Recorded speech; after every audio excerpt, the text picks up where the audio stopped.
right, there we go. What do you think, Paul the Skull? Looks good, I guess, but you look like the Macho Man. Getting everything ready for the 4th of July. Everything's gotta be just right. Dig it! Oh, I don't know why I even talk to you. Ahoy there, mates. I'm just getting the old VHS pirate ship ready for my 4th of July extravaganza. It's gonna be stars and stripes all day long. Don't you think it's all a bit much, even for you? A bit much? This is America, where a bit much is never enough. Yes, but aren't we in international waters? Yeah, that's true. Well, I'm still celebrating the birth of the good old US of A. Oh, so you're celebrating abroad? I celebrate lots of broads. Ayo! Oh, for f***'s sakes. Well, maybe the hat is a bit much. And the glasses. And the glasses. Now, where is Little Creep? Greetings. Hey, Little Creep, you made it. Sure, I wouldn't miss your 4th of July party for the world. Thanks, buddy. Say, you sure do look festive. Of course, I just love the 4th of July. You do? Well, I never would have guessed. Hey, I may be an interdimensional spooky mystical being, but I'm not a commie. Yeah. You know, folks, 4th of July is a very special time of year. Fireworks, cookouts. Ooh, don't forget potato salad. Yes, potato salad. And it's all to celebrate the birth of the United States of America. But it almost wasn't. Really? What do you mean? Well, not too long ago, the 4th of July almost ceased to exist. And not just America, but the entire world depended upon Will Smith to save the 4th of July. Huh? What? Maybe I'm not explaining it well enough. I know who could help. Hey, VC Arnold! I am VC Arnold. I am standing by to answer your questions, regardless of how stupid and ridiculous they are. What can you tell us about the 4th of July that almost wasn't? On July 4th, 1996, planet Earth came under attack by invading aliens. Due to a counterattack utilizing the combined efforts of Will Smith, Jeff Goldblum, and Bill Pullman, the attack was thwarted and July 4th was saved. Oh. Totally happened. Really did. Intriguing. That day would be recorded in history and subsequently make alien invasion movies synonymous with the 4th of July. I'm afraid I still don't fully understand. Was it Bill Pullman or Bill Paxton? Well, Hey, VC Arnold, could you give us an adventure that explains this very topic?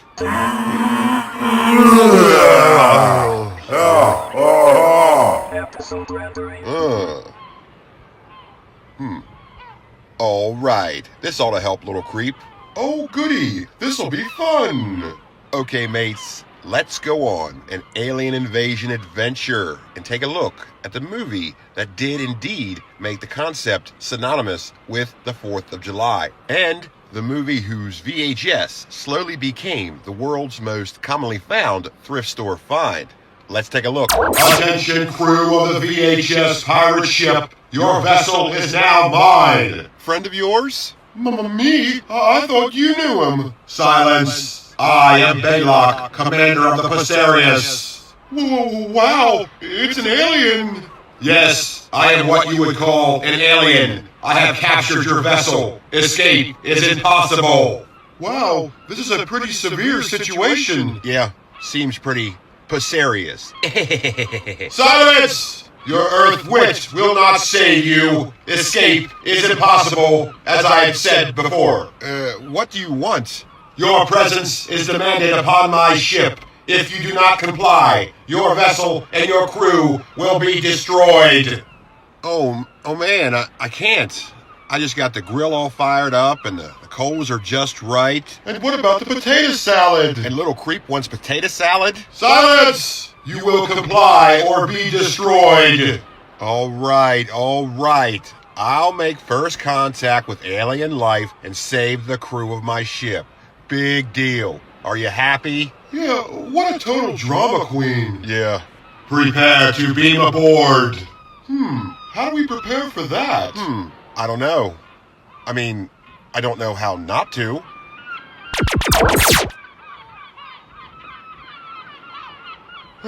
Finally. Ah. Ah. Huh. Whoa. Wow, this must be the Passerius. Sure. Looks like a spaceship to me. Hey, look. It's a picture of Baylock. And a camcorder? Huh. I guess they have a low budget too. Yeah. Man, this is weird stuff. You know, I think we've been had. Yeah, this is starting to seem like an episode of The Funky Phantom. What an obscure reference. I'm Baylock. Welcome aboard. Hello, friends. Welcome to my ship. Be comfortable. You're Baylock? I know. 1,000 questions. But first, some refreshments. I'm all out of Tranya, but how about some Diet Lemon Lime Soda? I hope you relish it as much as I. No thank you. You'll have to forgive us if we're kind of freaked out. Yeah, we thought you were a terrifying alien warlord. Yeah. Forgive my ruse. I used that to frighten you and get your attention. If it were me as I am, would you have listened? Probably not. I mean, you look like a toe. What? You just have no couth at all, do you? What? I mean, come on. Some people like toes. Oh, Captain, you and your tiny skeleton friend are most amusing, and that is precisely why I invited you upon my ship. On my planet, your show is very popular, and I simply had to meet you. Gosh. Well, it's always nice to meet a fan. You know, I have a lot of questions here.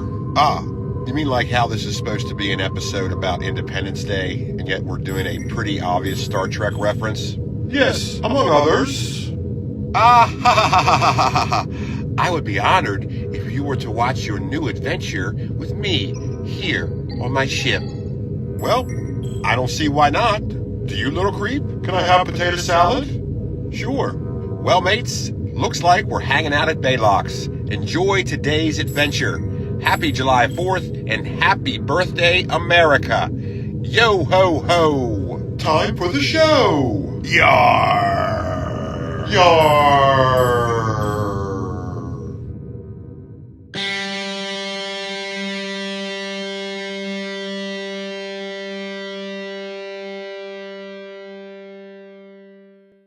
Aliens, flying saucers, extraterrestrials, UFOs, Martians, little green men from Mars.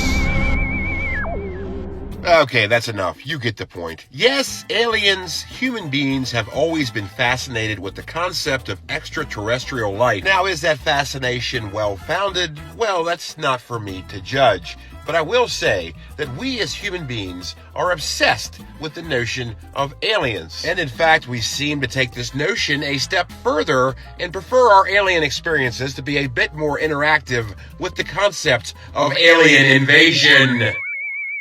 Yes, the incredible and outrageous circumstance of aliens invading Earth is quite the popular notion. Yep, an alien race taking over our planet and destroying humanity as we know it is a concept that has become quite cliché and has become a theme in many stories and movies. Yes, something that in reality would be a horrific and terrifying experience is naturally, of course, entertaining. And therefore the world of entertainment would greet this theme with open arms. And this all started with the father of science fiction himself, H.G. Wells, and his famous book, War of the Worlds. This book was ginormously popular and made the concept of alien invaders a mainstay of entertainment. So this story and this idea was tremendous. It was different. People loved it. They couldn't get enough of the idea of aliens coming to Earth and taking over for some reason. But this story would really cascade into the stratosphere of popularity with one certain famous radio broadcast. Yes, Orson Welles adapted this story to a radio drama, and it originally broadcast October 30th, 1938. Now, as you may know, this isn't famous for the story itself,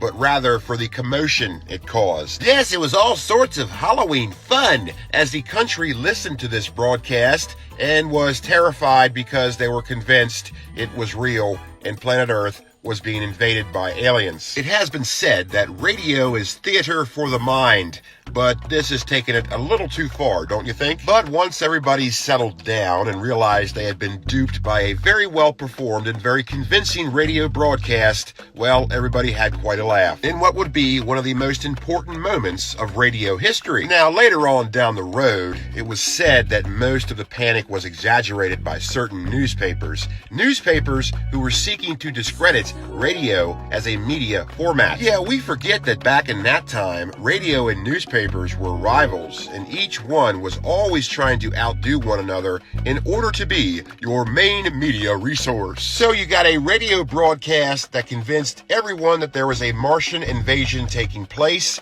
and then newspapers exaggerating and lying about the reaction. It just goes to show you how easily manipulated we can be by such things.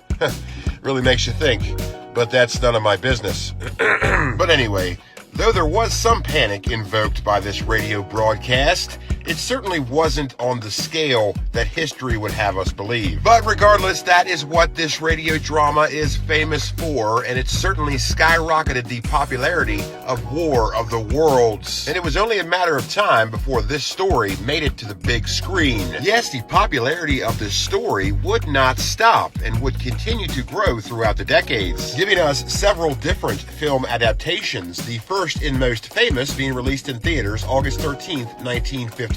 And this certainly is one of those movies that are considered important, whatever that means, and was chosen by the Library of Congress for being quote-unquote historically significant, due in part to the film's notions referring to the paranoia about the atomic age, which was a pretty good thing to be paranoid about. Yes, let's not forget that during the 50s, there was the constant fear of atomic warfare, and the U.S. government tried to help out, comfort us, and ease our fears by telling us in case of an atomic attack, you'd be safe as long as you hid under your desk. Sure, that makes sense. I feel better already. And this film is also in the National Film Registry. It's just one of those movies that really stands out in history. And of course, it would go on to be released on VHS several times. And Paramount Home Video was all over this one, like a bum on a bologna sandwich. They first released it on VHS in 1986, then again in 1990, then again in 1991. For some reason, I don't know why they did that. I mean, you just released it on VHS a year before, so why would you do it again? I don't get it.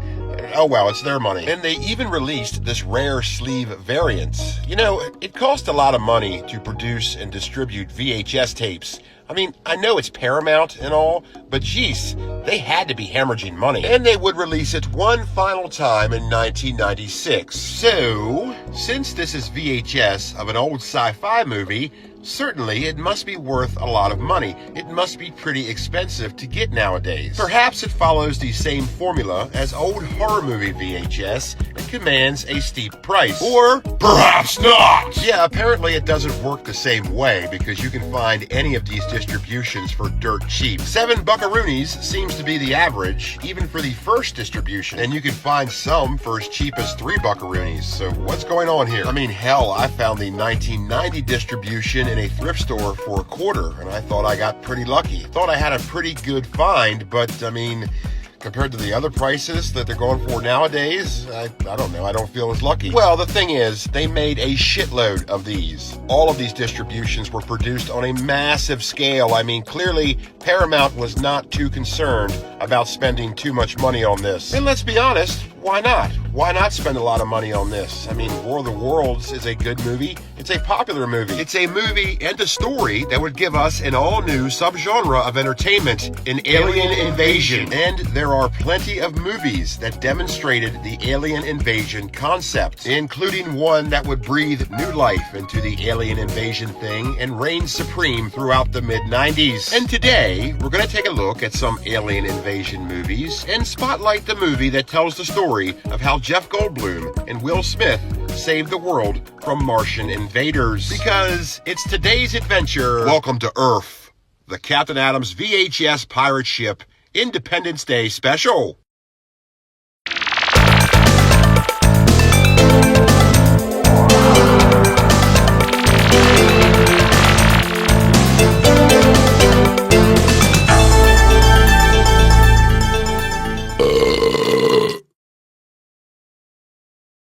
Yes, the good old alien invasion flick, and man, there sure were a lot of them throughout the 1950s. And one could equate the amount of them to the amount of beach party and surfer movies throughout the 1960s. Yeah, people were apeshit about beach party movies in the 60s, and just a decade prior, they were apey about Martian movies. It's kind of funny how they made that switch.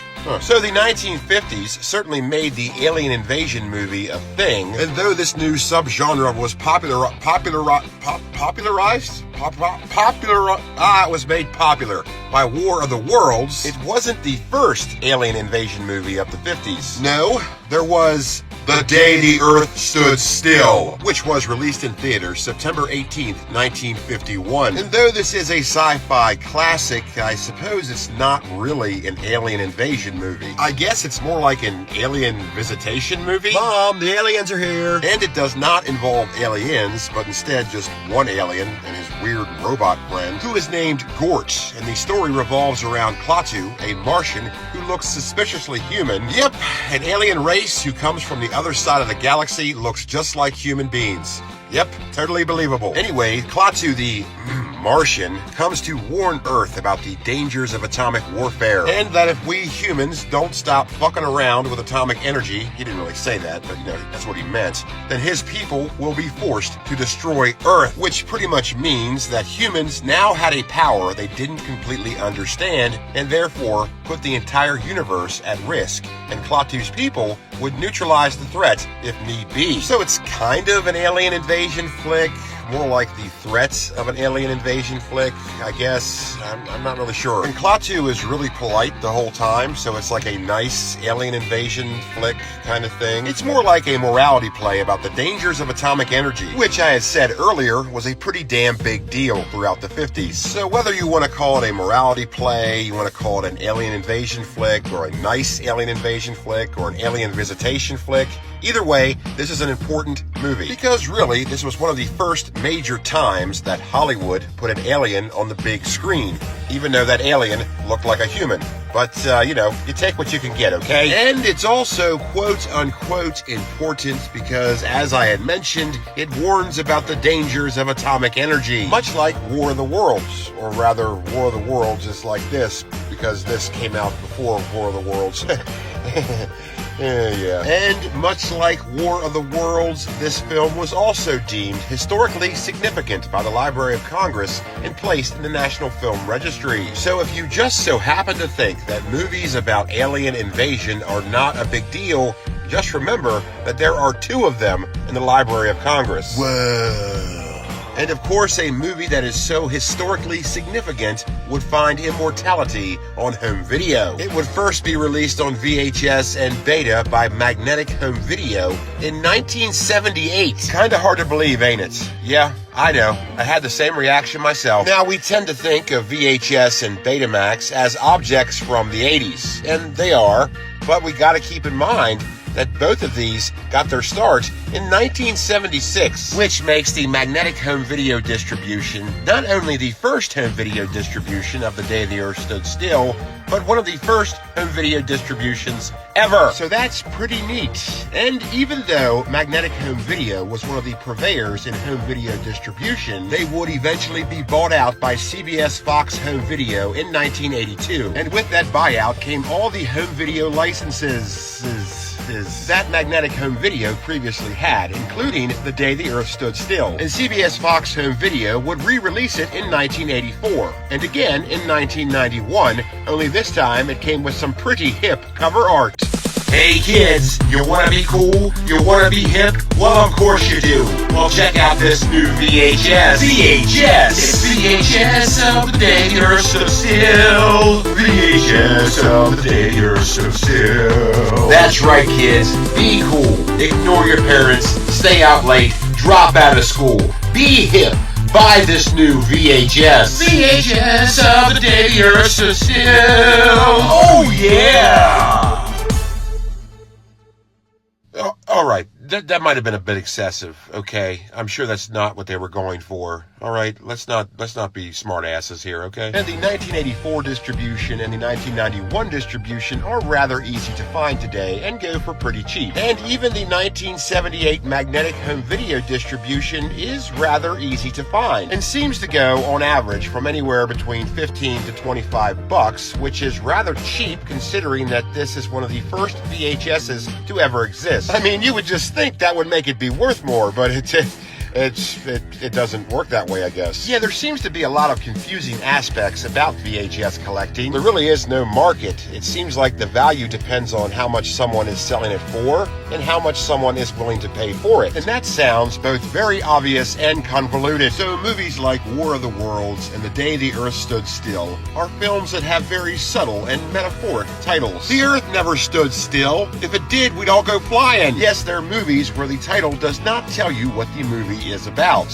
and makes you say, Gee, this movie could be about anything. so perhaps you like your alien invasion movie to have a more direct and precise title, one that tells you exactly what the movie is about. Well, how about Earth versus the Flying Saucers! which was released in theaters June 13th, 1956. And this movie is exactly what it says it is. It's Earth versus the Flying Saucers. Yeah, there's no pesky subtext or subliminal pretense or whatever you want to call it. This movie is called Earth versus the Flying Saucers, and it's about Earth versus the Flying Saucers. Yep, it does not get more obvious than that, and this is actually a pretty good movie. And this does have some pretty good visuals too, especially for the time. I mean, look at that. There's a flying saucer crashing into the Capitol building. I mean, are they trying to invade us or do us a favor? Am I right? Am I right, folks? Am I right? You know what I mean. Yeah, this guy gets it. Yep. And this movie's fate on VHS would be spared not.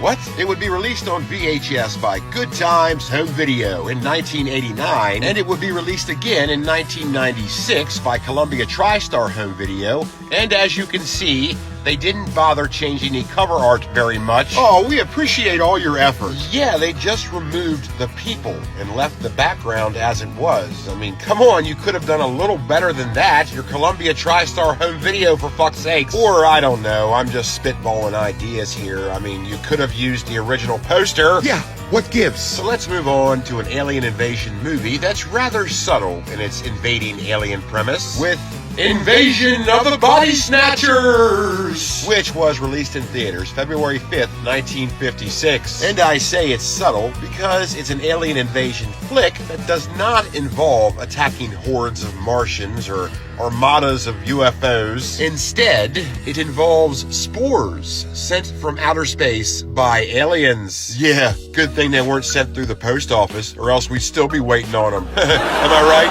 Am I right, folks? You know what I mean? You know, right?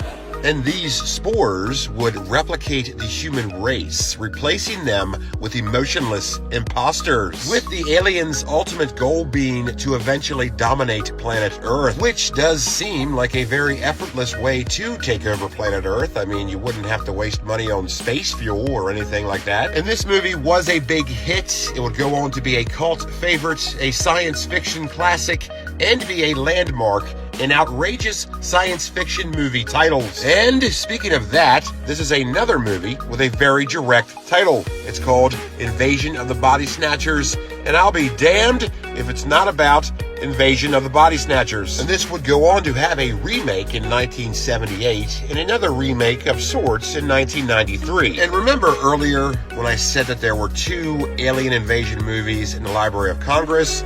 Well, make that 3 because this one's in there too. Yes, this was also deemed historically significant and placed in the National Film Registry. And if you really care about that, well, that's up to you. Anyways, this would first be released on VHS by Nostalgia Merchant in 1981. Natalie Merchant, no, Nostalgia Merchant. And then Republic Pictures Home Video acquired the home video rights to this and would release their own distribution in 1986 in this nifty Neato Torpedo clamshell as part of their Collector's Classic series. Collector's Classics. And Republic Pictures Home Video would stick with the home video rights for this movie like shit on Velcro, as they would go on to release this in 1988 and again in 1995. And both of these more recent distributions are rather easy to find today and go for around $7. The 1986 distribution is not as easy to find, but not impossible, and usually goes for an average of $20. And the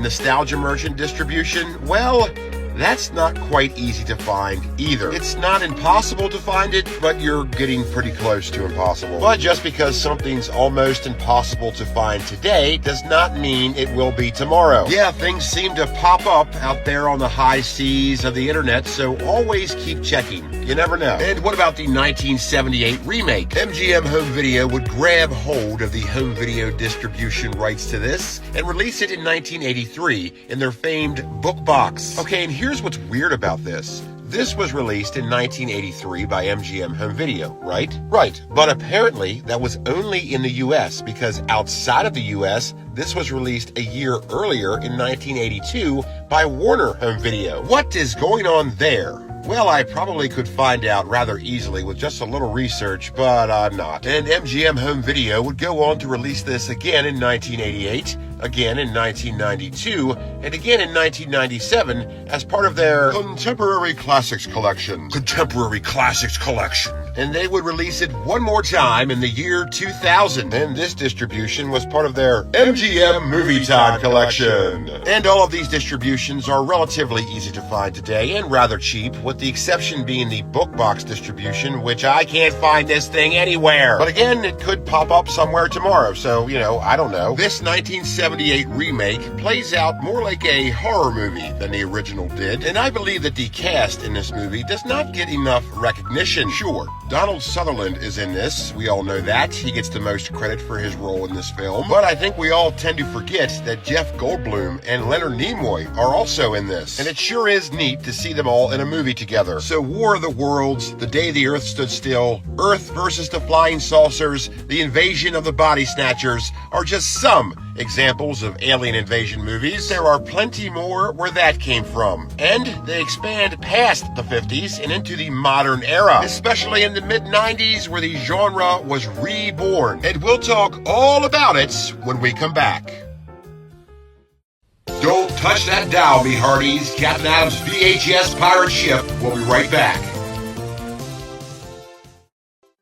Hey there, folks, it's me, Little Vino. Did you fuck your car up again? Maybe it's overheating because you never flushed your radiator. Did you even know you're supposed to do that? Or maybe your transmission's fucked up because you didn't know your car was a stick shift and you drove with it in first gear for 10 goddamn miles. Or maybe you need some body work done because you fucked up your rear end backing out of a parking spot by smashing into some other car because you couldn't see because of all the goddamn stickers on your rear window. Bunch of stickers that say Save the Whales and all these avant-garde speed metal bands that nobody's heard of. Well, it's too bad you don't put as much effort into driving as you do letting the world know how unique and different you are. Well, whatever your stupid ass problem is, your car's fucked up and I'm sure it's your fault. But I ain't here to judge. I'm just here to fix your car and serve you a nice cheesesteak while you wait. So come on down to Little Vino's Automotive Repair and Cheesesteak Emporium. We do all kinds of automotive repair and got lots of cheesesteaks. There's no job too small and no moron too stupid. We got the best cheesesteaks in the country and several locations to serve you better. So come on down, let me fix your fucked up car and eat a nice cheesesteak. Just because you're a fucking moron doesn't mean your taste buds are. Little Vino's Automotive Repair And Cheesesteak Emporium.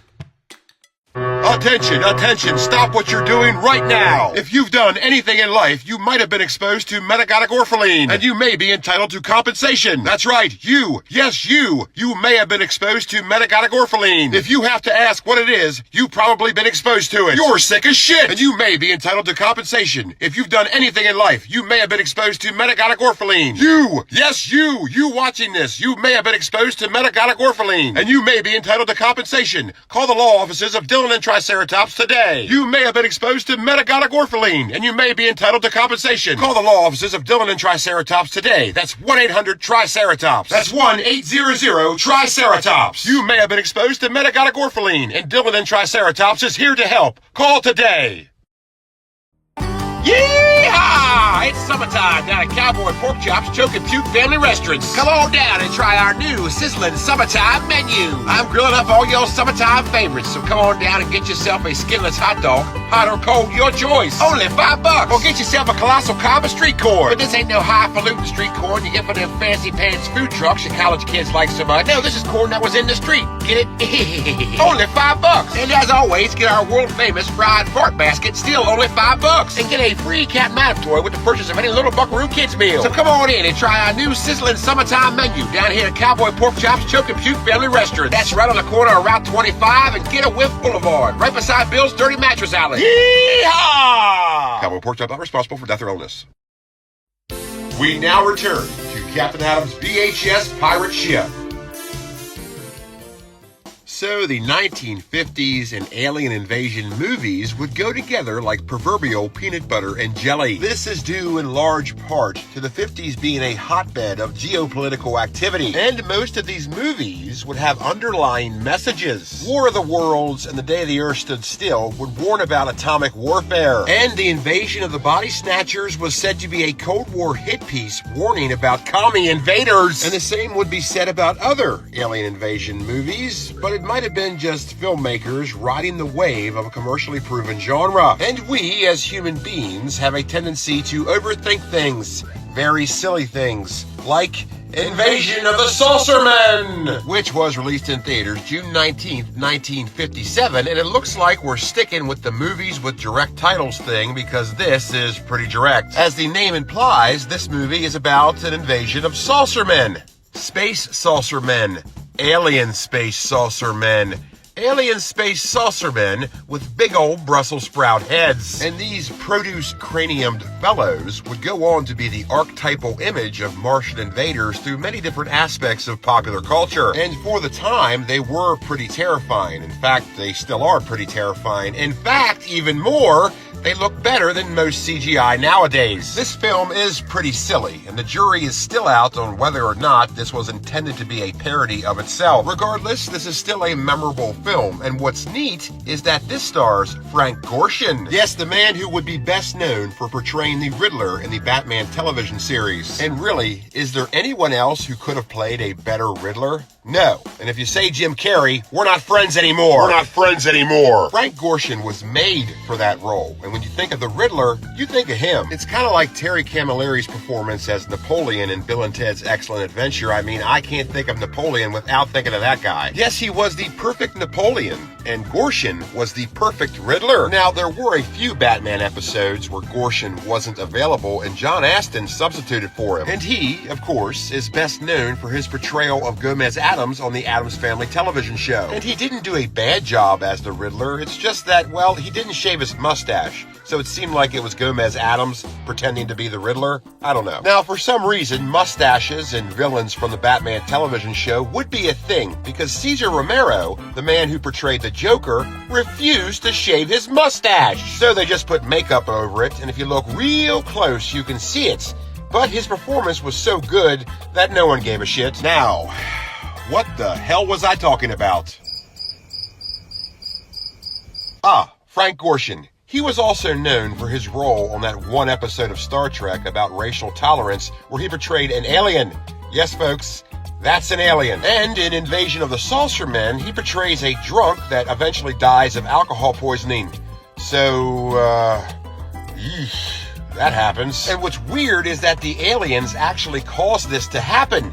So, I mean, You just have to watch the movie for this to make sense. And I'm not even sure that'll help. And back to the title of this movie. In the UK, it was released as Invasion of the Hell Creatures. which isn't very direct, is it?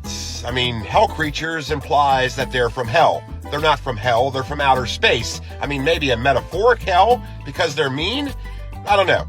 But this does sound like a White Zombie album. Anyway, Invasion of the Saucer Men would eventually be released on VHS by Columbia TriStar Home Video in 1993. And that's it. This is a one distribution kind of deal. And its value today? Well, like I said earlier, there really is no market scale. It fluctuates and everyone just sort of guesses. Though this does have the widest price range of any VHS I've ever seen for sale. It ranges from $9, $13, $25, $30, $40, $50, and even one up for sale for $100. I don't believe they're going to get that price, especially when the listing right above it is going for $13 for the exact same thing. Oh, and by the way, I'm not telling anyone how to do their business, but when you're selling a tape for $100, you might want to at least throw in free shipping. Come on, dude, it's $3. So, being that this only had one VHS release, is it rare? Well, that doesn't really mean anything. But sellers certainly love to throw the word rare around. I mean, it's not exactly rare when there's 27 other listings. So, in keeping with our theme of movies with direct titles, we have Invaders from Mars, which is about invaders from Jupiter. No, they're from Mars. And this was released in theaters April 22nd, 1953. And if you've been paying attention, you'll note that this was released 5 months before War of the Worlds. And this was totally done on purpose. It would be rushed into theaters before War of the Worlds, so it could be the first colorized version of an alien invasion on film. Well, it worked, and it was, and no one gives a shit. Yeah, history seems to only remember War of the Worlds, which is a shame because this movie isn't bad. It has, interesting alien imagery. Hi, kids. But eventually, this would all just end up being scoffed at. Now, certainly this film is memorable, and this would go on to inspire Tobe Hooper to do a remake, which was released in June of 1986. Yes, the director of the Texas Chainsaw Massacre and Poltergeist would do his own rendition of this, and though it didn't draw flies at the box office, it would go on to have a cult following. And this would be released on VHS in 1986 by a collaboration between Media Home Entertainment and Canon Video. And then it would be released in 1989 by Video Treasures, and then it was released in 1996 by Anchor Bay as a special collector's edition. Now here's what's weird. The earlier distributions are actually easier to find than the 1996 distribution, and it doesn't normally work that way. But you can score yourself the 86 or 89 distributions for around $10 a pop. How about the original? That was released on VHS in 1986 by a collaboration between Fox Hills Video and Nostalgia Merchant. Natalie Merchant, come on, we've already done that bit. Oh, it would also be released in 1996 by Good Times Home Video, and then in 1997 by, Science Fiction Gold? Yes, I'm afraid that this movie's fates on VHS would end with being a dollar store videotape. Yeah, you know, those cheap, non-licensed cartoon cavalcade VHS that you would find at McCrory's or the Family Dollar. Well, this is kind of the same thing. Oh yeah, I'm sure that tape isn't going to pretty much disintegrate after one viewing. But let's move on to Target Earth. Released in theaters November 7th, 1954, this early sci-fi gem is an alien invasion movie that put its own spin on the concept by featuring alien robots as the invaders. Yes, robotic synthetic usurpers, as opposed to flesh and blood Martian antagonists, which I'm fine with that idea, but the way they made them look does make it a little hard to take them seriously. I mean, look at that. Hi, kids. But as goofy as this invading robot menace may look, it still looks real. It looks real because it is real, and that is because it's really there, which is why practical effects will always be superior to CGI. This goofy-ass looking robot was actually on set, and the actors did not have to pretend it was there. You get a real reaction because the thing they're reacting to is an actual entity and not just something that was put together in post-production. But I digress. Anyway, Target Earth would fade away from the memory of time, but it would eventually be released on VHS in 1996 by VCI Home Video. Who is VCI Home Video?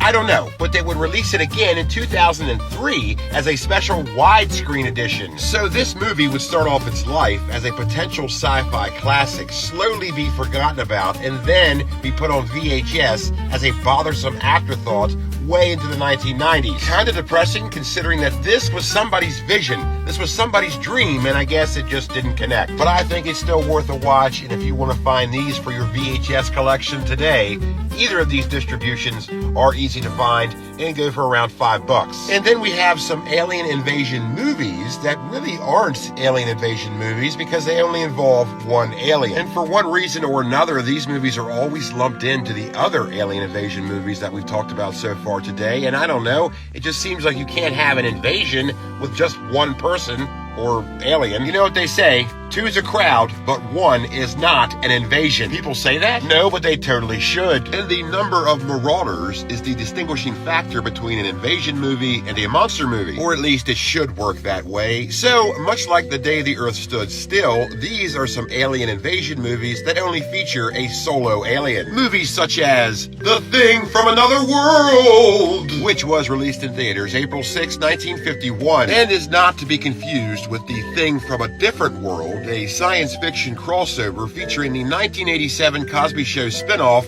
and doesn't actually exist. Anyways, The Thing from Another World is a little story about an alien who crash lands in the Arctic, gets frozen in ice, discovered, then accidentally thawed out, and wreaks havoc like anyone would in such a situation. And this movie's title would eventually and unofficially be shortened to The Thing, and yes, it was the inspiration for the 1982 John Carpenter film. And what's neat is that this stars James Arness as the Thing from Another World. Yes, the man who would become most famous for portraying Marshal Matt Dillon on the television show Gunsmoke was once a monster, which is interesting because that means that somebody saw this movie and said, hey, he would make a great cowboy, get him on the phone. This would be released on VHS in 1985 by Nostalgia Merchant, and then in 1993, Turner Home Entertainment released it twice. There was the regular version and then the colorized version, and it would be released one more time down the line as a 50th anniversary remastered edition. And though the 1985 Nostalgia Merchant distribution is a little hard to track down nowadays, you can find any of the other distributions with no trouble at all. And then we have It Came from Outer Space, which was released in theaters May 25th, 1953, and this would be Universal Pictures' first foray into 3D film. And this, of course, is about a lone alien that comes to Earth to wreak havoc. Yes, havoc was wrought, and a good time was had by all, and this is a very terrifying looking alien. Yeah, say what you want to about these old movies, they sure knew how to make a monster scary. And this would be released on VHS numerous times, the most notable being the 1980 MCA Home Video release, as it is among the first VHS to ever exist, and this is very hard to track down nowadays, so good luck. So as it's been well established on today's adventure, the 50s were jam-packed with alien invasion movies. And though the ebb and flow would continue throughout the decades, the genre would have a resurgence in the mid-90s. And that is what brings us here today, that mega blockbuster hit, that mindless, meaningless movie you love to hate and hate to love,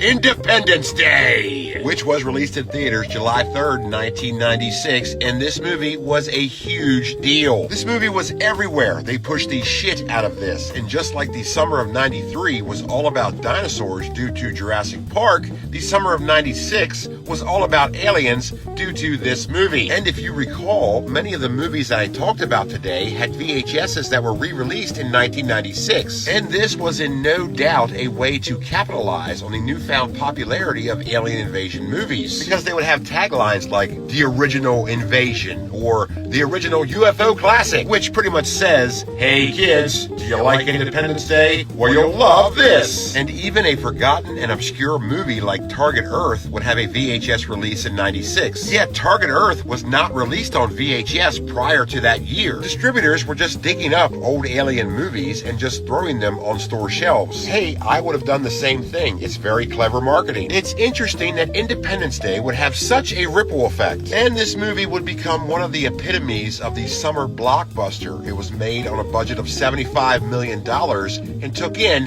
$817 million at the box office. This movie was enormous, and when it came time to release this bad boy on VHS, 20th Century Fox Home Video was all over it. They made millions of these, legions of these, throngs, if you will. So many, in fact, that this alien invasion movie on VHS would become its own invasion of sorts. Ironic, these tapes were everywhere, and I think it's safe to say that every household had one, and maybe some still do. But chances are they would end up on the internet on sale for $1 or on thrift store shelves. Because really, what else are you supposed to do with them? They made so many of them that they eventually just end up circulating the planet till the end of time. And 20th Century Fox Home Video would come up with a clever way to suck more money out of you. They would release this twice in '96. There was the normal version and then the widescreen version, Which came in a collector's clamshell to make you feel better about wasting more money. because you don't need a widescreen version of this movie. There's not much else to it. Now, whether you love this movie, you like this movie, are okay with this movie,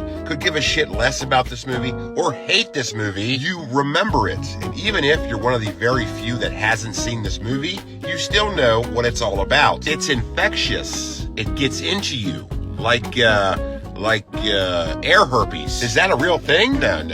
It's not a real thing. I was just coming up with a metaphor. It's not real. Because the story is simple, the premise is accessible, and the concept is easy to understand. Yes, it's a charming tale about a massive alien invasion that destroys every major city on the planet. Oh, it's the Cinderella story we all love to hear. But retribution comes swiftly as a counterattack is launched by Jeff Goldblum and Will Smith. The humans beat the aliens and bring them down. And given the fact that this movie takes place during, well, Independence Day, it made alien invasion movies synonymous with the 4th of July. And like it or not, love it or hate it, it's still a fun movie to watch over the holiday. I mean, what else are you supposed to watch? Born on the 4th of July? Oh, hey man, why don't you come over for the 4th? We're gonna grill up some burgers and some dogs and watch Born on the 4th of July and get really depressed. Yeah, great idea, no thanks. So 96, big year for aliens, big year for alien movies, not just Independence Day, but also Mars Attacks, which was released in theaters December 13th of that year, and this is an alien invasion movie that's more of a comedy. Well, it is a comedy, and it's not just a parody of the genre, but also a parody of itself. This is a movie that does not take itself too seriously, but the casting director sure as hell did, as this movie boasts an impressive roster of actors. An enormous cast for a turd in the punch bowl. Yes, this movie was made to be insulted and would lead many people to believe that this was the biggest piece of shit Tim Burton ever made. Of course, this was long before the release of his version of Alice in Wonderland. I'm not going to talk too much more about Mars Attacks because, I don't want to. So, in closing, human beings will forever be fascinated with alien life, and we will always wonder that when we look up into the stars, if there is someone or something looking back. We shall always be obsessed with whether or not extraterrestrial life exists. And if it does exist, we should hope that they never invade, because based on the movies that I've talked about today, it would be really easy. So until next time, me hearties, keep watching the skies and have a happy and safe July 4th. I gotta get going. I'm gonna go see some fireworks. My hand! Ladies and gentlemen, thanks a lot for watching. I hope you enjoyed today's adventure. Be sure to hit subscribe and share this shit. And take care out there. And I'll see you next time, only on Captain Adam's VHS Pirate Ship.